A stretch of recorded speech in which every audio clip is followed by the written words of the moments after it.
Good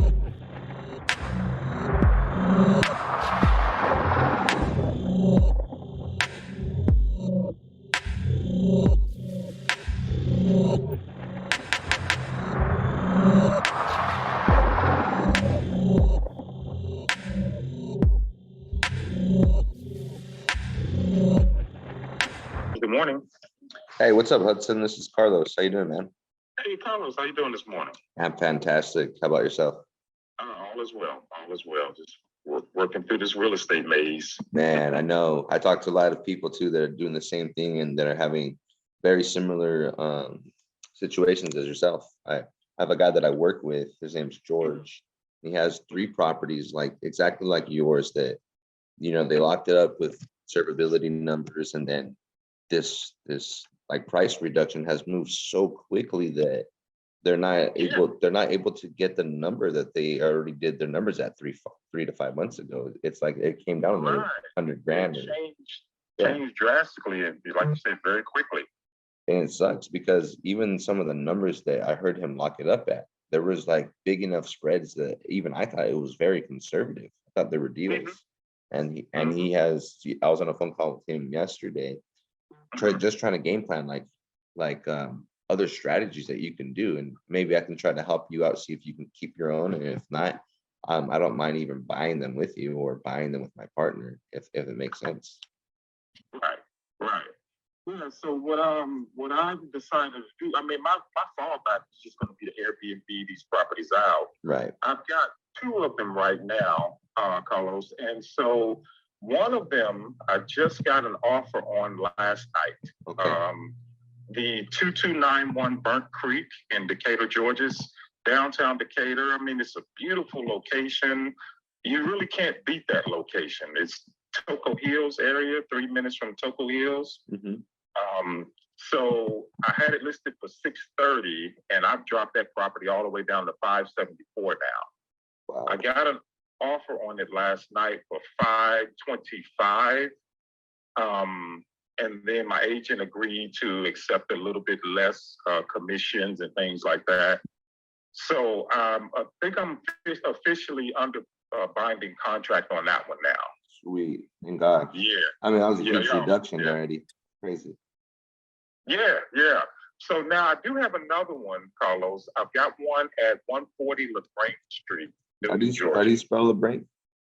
Huh? How do you spell LaGrange? Oh, yeah, LaGrange. LaGrange. Okay. 140 LaGrange Street in Noonan? Noonan, Georgia. Okay. Now that's a great property. It is downtown Noonan, like literally in the heart of downtown Noonan. Walking distance from the high school, walking distance from downtown. Great property, private parking. I put a brand new, spent $9,000 on a parking pad for that one, fully rehabbed and all of that. Does still need a little bit more work, just a little bit. I'd say about another $20,000 worth of work. But that one, I've got it listed right now for $299. And I told my sister I would accept $280 on that one. Okay. Yeah. And I think that would be that's a great property, So your comps on that one are 320 to 340. A house right across the street. I think it's a little bigger. I think the house had 5 bedrooms, but it just sold for 340. It's either 340 or 380, somewhere around in there. Okay. Nice. Yeah, but the comps are good on that one, and it's a great house. So I said again, if it didn't sell, I was just going to Airbnb it. Yeah, good idea to do as well. Yeah. So you want to take a look at that one? I'm taking a look at it right now. So I'll let you know that I'm only buying right now everything on creative financing. So cash wouldn't be a way for me at this moment. Okay. But creative financing would, if that's something that you'd be willing to do. If not, you definitely have that Airbnb opportunity. Yeah, of course. So creative financing, how are you structuring that? How are you looking at structure? Well, first, if it's something you're open to, I can typically the way it works is we can pay market price and a little bit over sometimes. And when we're doing that, we're not giving, a substantial amount of money down for the fact that I'm going to use a lender and I just need a cash flow. So if I'm making a payment to maybe a mortgage and then some equity to you, there may not be much room for me to make money if I'm putting a lender in there. And so basically I can work with you on pricing as long as you can give me a term that allows me to cash flow.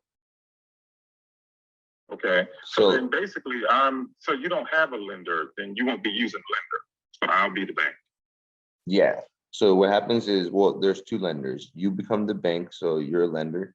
And then any money I need down, if we agree that you need X amount of money down to you, then I got to pay closing costs and maybe the additional 20 grand to do the floors and whatever. I'm going to use somebody else's money additional. So So using an investor for that. yeah, I'll use an Possibly. investor, yeah, a private money Okay. lender to fund the whole deal, and then he'll get a Yeah. return on his money. And then I'll then Yeah, I purchase get and it. then turn you to the lender as well. Yeah, I get exactly what you're saying. Yeah, yeah. No, I don't think that's gonna help me at all. Yeah. That's not in my situations. That wouldn't help me at all. No, no problem at all. I think that, if you can't sell it for the price you're looking for, definitely think about, Yeah, 'cause are you on yeah, hard plus money? I mean- Are you on hard money on this right now?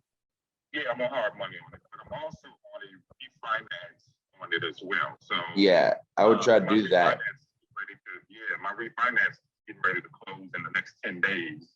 And Yeah. that's gonna cut my note in half. And then, and then I looked at the Airbnb market on it as well. And the Airbnb rate on it is $6,000 per month. Oh, that's fire. Yeah, it's great. Yeah, yeah. That's really good. Yeah. That's actually something I would recommend you to do, because I do Airbnbs as well. And definitely something you should do is that right there. You already got it. Yeah. You said you got some Airbnbs now? Yes. Are they single family properties like with parking? Yes, they are. Question, would you be interested in a deal in partnering with, say, a Turo, right? So let's say I had a vehicle that I wanted to Turo and we left it on the property in case somebody wanted to use the vehicle as well. Would that be something you'd be interested in?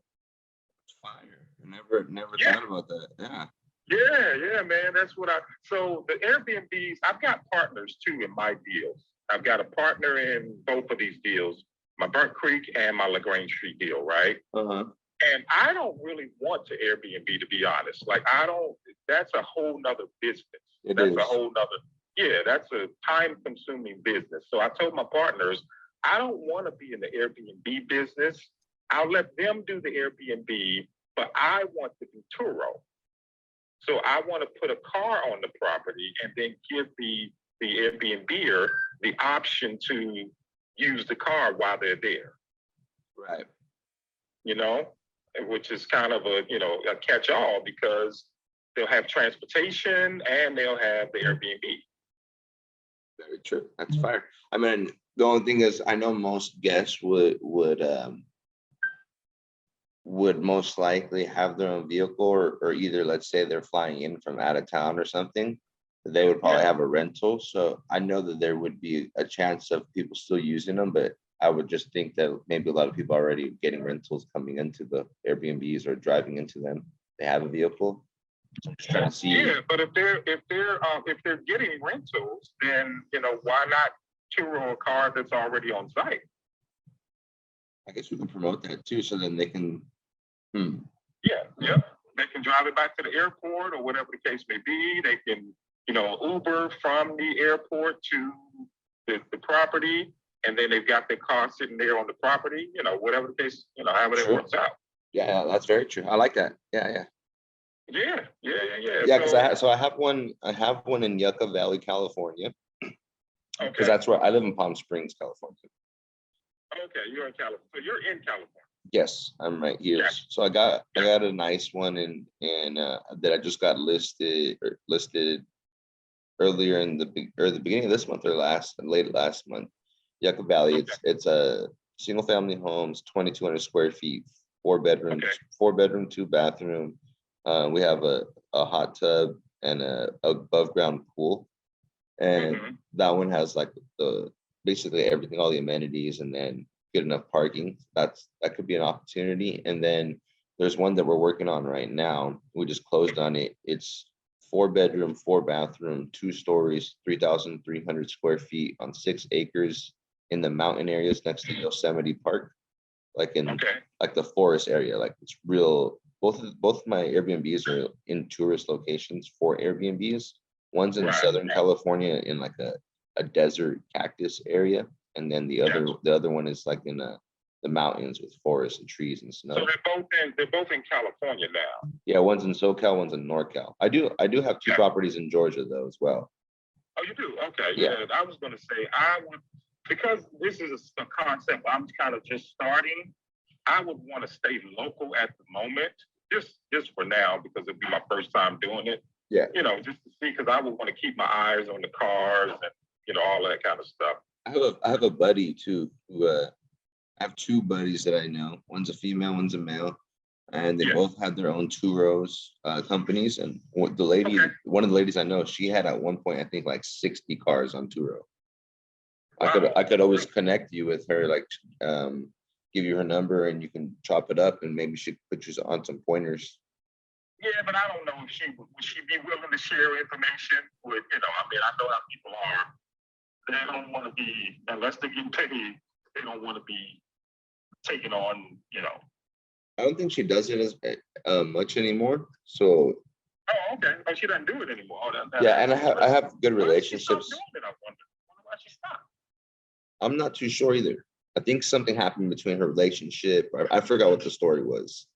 Okay, yeah. But I was helping her negotiate a deal for her in somewhere in California. It was like a $3 million property. I was working it creatively, and I have a lot of good relationships with people for the fact that I'm pretty versed on negotiating. And so, gotcha. Yeah, same here. I do a lot of perfect. Yeah, you end up building relationships with people who are very versed in a lot of strategies for the fact that they're too busy to close their own leads, or maybe somebody's a little bit better to close their own deals. And so they usually become go-givers back to me, and I just let them know that that I'm trying to help you out, and that I remembered that she owned the whole bunch to see if she can give you some pointers. Most likely they will. Well, I'd love to. If you don't mind sharing her information, or asking if it's okay to share information. Are you on Instagram? I am on Instagram. Okay, yeah, I've got over 100,000 followers on Instagram. I do a lot of teaching real estate and all of that kind of stuff. Oh wow! So yeah, my IG is Chess Homes. Let me go ahead and lock you in, Chess Homes, right now. Yeah. You got a big following, man. That's what's up, bro. I'm coming for you. I'm only at 1,000. I got 1%, so don't worry. This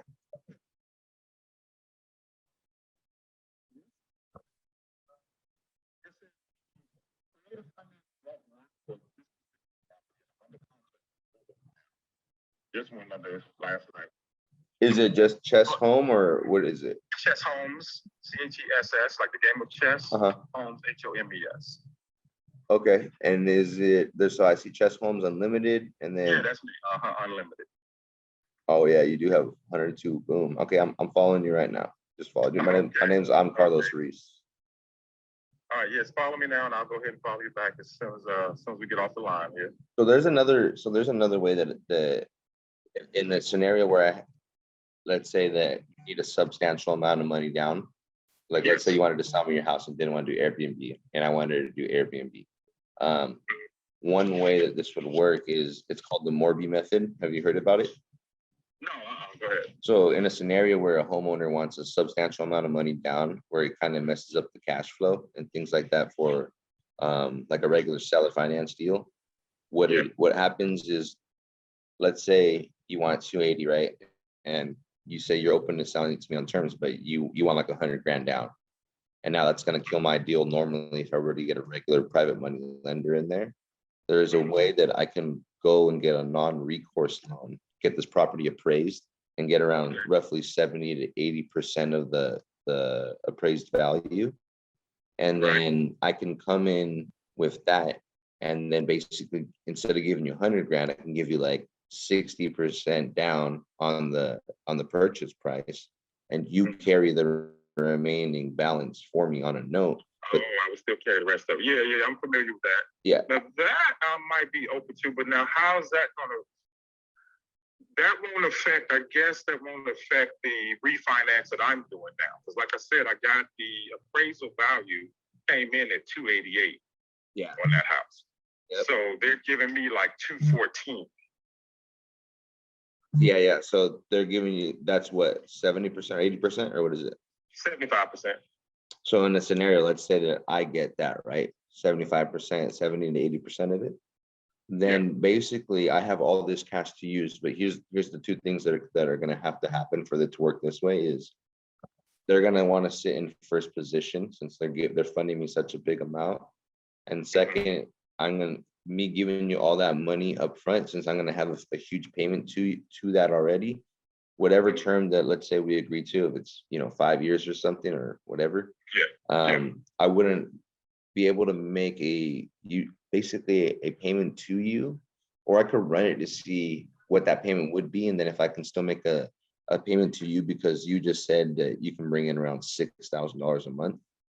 Yeah. So there would typically, when I can't do short-term rentals, I mean on a property, and if I do something like this, my payment will be already fairly large since I'm pulling out another loan. And so I typically give the homeowner more money than they're asking for, like as a down payment. And then I don't make payments to them during the term I have, for the fact that I'm not going to cash flow if I have two big payments. But in this scenario, the amount of money is not large, like 200 grand. So the payment isn't massive. And then if I'm able to make 6 grand, that means even if I make a payment to you, there's probably still 1,500. Still not gonna be much. Yeah. Or there could be still money to be made even making a payment to you. I just got to structure it. But that would be one way that I can get you a larger amount of money down. Let's just say you didn't want to do the Airbnb and this became some way you wanted to do it. That would be a way we can do this. Okay. All right. Well, I'll consider that option. Now, what would be? You'd have to do the numbers to find out what the down payment would be. What do you think your down payment would be? I'd probably give you basically almost the whole loan amount, except for I'd probably keep closing costs and like maybe a little bit of money to do some of the finishing. Some of the repairs. Yeah. So like, let's say if I did get 218 or whatever, I'd probably give you like 25 off of that. I would keep probably 25 grand or whatever to do the closings and repairs. And you'd probably get, I don't know, 180 or whatever the number is, 190. Yeah. Something like that. All right, let's look at that option then. Let's look at it. But now I'm wondering if my lien holder is going to take those funds because of my loan. Will I have to pay off that loan? Probably, because I know that the loan I'm going to get is going to want to sit in the position where your loan is sitting at. Right, they're going to want to be in first position. Mm-hmm. So you would have to use that money and also clear out the loan. And basically, I mean, I'm not sure what your loan amount would be after you refinance. My loan is going to, my payoff is 174. Got you. So you would have to clear that. You'd have some change in your hand, and then you'd have to just carry the remaining note for me, whatever's owed. Like your equity would be in second position on the property. So like the 280, right? The remaining difference from the number I give you, you'd be carrying the $80,000 or $90,000 difference as equity in the second position. So that I would still owe you all that money. Of course, yeah. But the thing is, I don't think I would get any money up front. So you know what I'm saying? I don't think I would bring in any money to be able. So remember, I said I got partners, right? Yeah, that's right. What I would like to do is I'd like to cash my partner out, and then I would just own the equity or whatever the case would be. But if we do it the way you're structuring it now, I wouldn't have any cash to to cash my partner out. Basically, that cash would just pay off my first note. Or you can do this too. So since I work with some pretty advanced people, you could you can then even sell it to me like that. Wait till I make my first payment, and then I can get a note buyer to buy your remaining equitable note for like 10% off or so, and then you can basically cash out like a fix and flip, almost like you're doing, but you're fixing, almost like a fix and flip, but just in the back selling the notes. Yeah, but that's if I can find a note buyer. But I got my partner, my mentor and my partner, he already has all his note buyers in place. This is what we do. We do a lot of raps and then we sell the notes. So we have note buyers. So the reason why I brought it up is because I also know we have note buyers that would be interested. Gotcha. So do we get any kind of guarantee, or can we be contracted for that? Yeah, 100%. So I would know before we go to closing on the first loan that I would have this note buyer. So what I'll do is this, I'll run this scenario, I'll run the numbers and everything. I run the scenario by my partner, Brad, and he's the one who's very experienced. He teaches oil, gas notes, very experienced guy, and he's my mentor.